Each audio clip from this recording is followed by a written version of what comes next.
મેં તો ખાઈને પેટ બગાડવા નથી માંગતો ભાઈ, પણ હું તમને ઘઉંના લોટની બનાવી દઉં તો?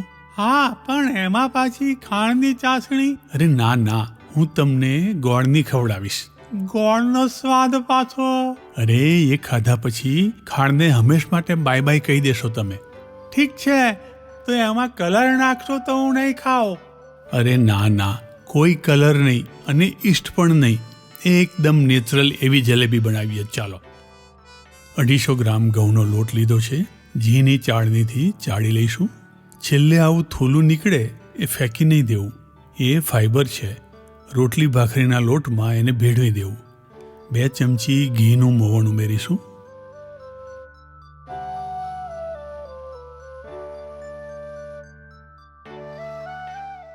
એક ચમચી તાજું દહીં ઉમેરી બધું મિક્સ કરી લઈશું.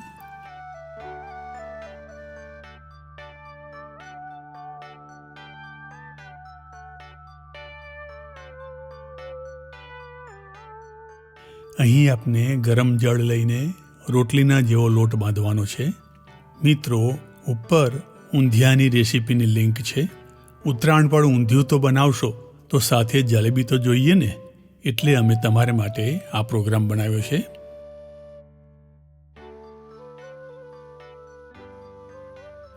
લોટ બાંધીને એક સ્ટીલના ડબ્બામાં આ રીતે ભરી દેવો. ઉપર થોડું જળ ચોપડવું.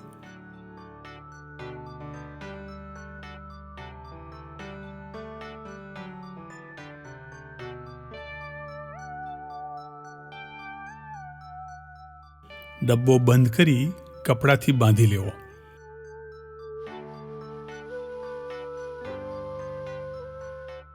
નીચે બીજા કપડાની બેડ બનાવી કબાટમાં મૂકી દેવું. સમજ્યા ને? ટૂંકમાં ક્લીન એન્ડ ડ્રાય પ્લેસ પર મૂકી દેવું.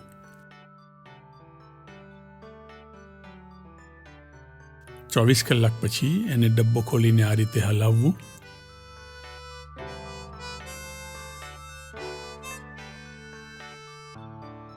અને જરૂર પડે તેમ તેમ થોડું થોડું જળ ઉમેરીને લોટને ઢીલો કરવો.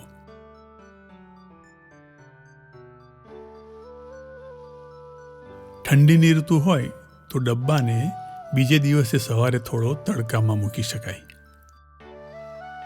જો ભૂલથી જળ વધારે પડે કે લોટ વધુ પાતળો થઈ જાય તો થોડું બેસન ઉમેરીને સરખો કરી શકો. મિત્રો, અમારા વડોદરાના એક પ્રખ્યાત હાર્ટ સ્પેશિયાલિસ્ટ ડૉક્ટર રૂમિન શાહે એક સેમિનારમાં કહેલું કે મેદો તેલ ઘી કરતાં પણ વધુ ડેન્જરસ છે. પણ આપણે છે ને ડફના વાગે નહીં ત્યાં સુધી સીધા ચાલતા નથી. કોઈ હેલ્થ ચેલેન્જ આવે નહીં ત્યાં સુધી આવી બાબતોને ગણકારતા નથી. લોટની કન્સિસ્ટન્સી આવી થવી જોઈએ.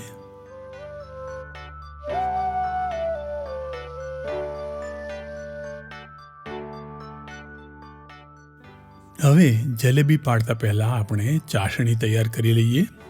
1 કપ જેટલું જળ ગરમ કરવા મૂકીએ. એમાં 250 ગ્રામ દેશી ગોળ ઉમેરીને હલાવતા રહીએ. આ તમને રૂપાળું જોઈએ તો કોઈ પણ ગોળ વાપરી શકો છો, પણ રૂપ કરતાં ગુણ પસંદ કરવો એ હોશિયારીનું કામ છે. આપણે આ ચાસણી થોડી ચીકાશ આવે ત્યાં સુધી જ કરવી. આપણે આમાં 1 તાર કે 2 તારની ચાસણી બનાવવાની નથી. એમાં અડધી ચમચી એલાયચી પાવડર ઉમેરીશું.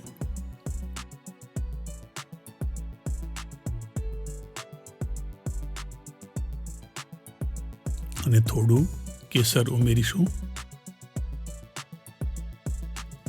હવે જલેબી પાડવા માટે બજારમાં આવી બોટલ મળે છે. કોઈ પણ વાસણવાળાને ત્યાં મળી જશે. અથવા તમે મહેંદીના કોનની જેમ દૂધની થેલીમાં લોટ ભરીને માફકસરનું હોલ કરીને જલેબી પાડી શકો છો. સુનૈનાના બેન, અમારા માસી, કાકી બધા જ આ રીતે જલેબી બનાવતા. સુનૈનાને એકવાર જલેબી પાડવાનો અનુભવ છે. એ પ્રમાણે અમે શરૂઆત કરી. પહેલા તબક્કામાં આવા અસ્તવ્યસ્ત, લાંબા, ટૂંકા, આડા, અવળા ભિન્ન ભિન્ન જાતના આકાર બન્યા. હવે પહેલા તબક્કાની જલેબી ચાખી લઈએ.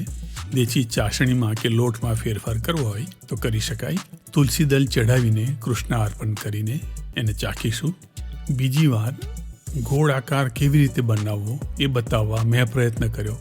પહેલી જલેબી સરસ બની, પરંતુ ટ્રેડિશનલ પદ્ધતિ પ્રમાણે કરવા જતાં બીજી જલેબીમાંથી આકાર બદલાવા માંડ્યો. મારો પણ આમાં આ પહેલો અવસર હતો. અહીંયા મોટેભાગના લોકો ગીવઅપ કરી દે છે, પરંતુ જ્યાં સુધી સફળતા ન મળે ત્યાં સુધી પ્રયત્નો છોડવા નહીં. કામ કરવાની રીત બદલવી, કામ પડતું મૂકવું નહીં.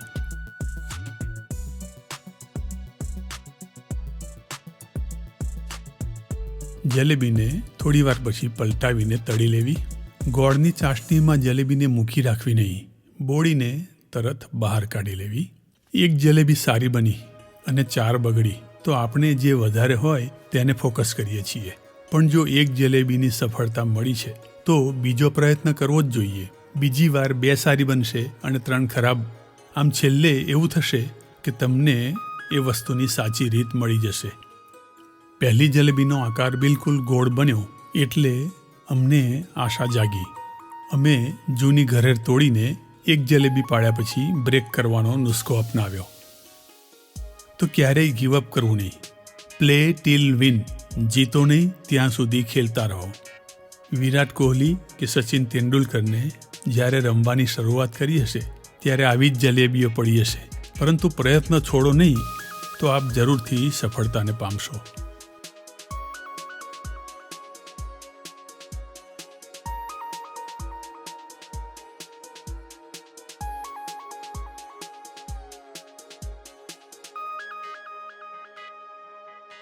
જલેબીને પલટાવીને તળાવા દેવી.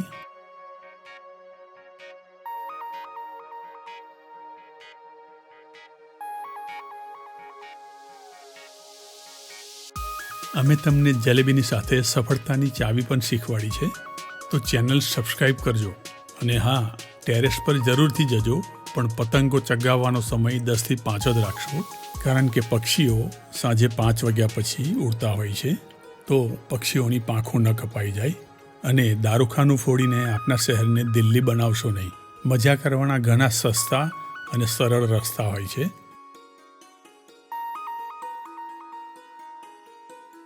મધુબા જલેબીને ઊભી ગોઠવે છે જેથી વધારાની ચાસણી નીતરી જાય. બીજું, ડીજેનું મોઢું બંધ રાખજો. હું સાઉન્ડનો માણસ છું એટલે કહું છું, નહીં તો બહુ વહેલા શું કહ્યું એમ બોલતા શીખી જશો. તો ચલો આવતા વિડીયોમાં ફરીથી મળીએ. જય ભારત, વંદે માતરમ.